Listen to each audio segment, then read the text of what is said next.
Siargao Island, dinumog ng mga dayuhan. Isa nga naman talagang makulay at kaakit-akit na kwento ang dala ng Siargao Island. Isang puok na kinagigiliwan ng mga dayuhan dahil sa mga kamanghamanghang tanawin nito. Ang kaharian ng isla ay makikitaan ng kakaibang dagat, mga puting buhangin, iba't ibang likas na yaman at puno ng niyog na nagbibigay ng natatanging ambience.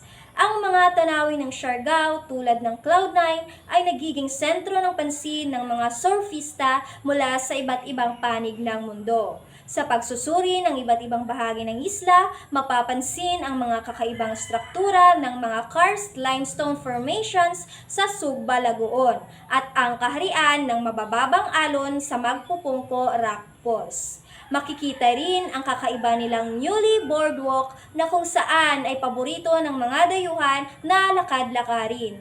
Sa mga pag-usbong ng hamon sa Siargao, makikita natin ang pagtatagumpay ng isang lugar na sumiklab sa kanyang kahanga-hangang mga tanawin at ang pangangailangan na iturin itong may pagmamahal at pag-aaruga upang mapanatili ang kanyang ganda para sa mga susunod pang henerasyon.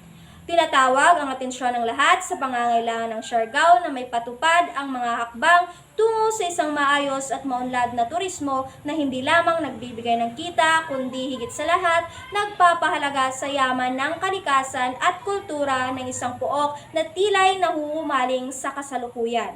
Ako si Milea Shell D. Barilla, Alisto Balita.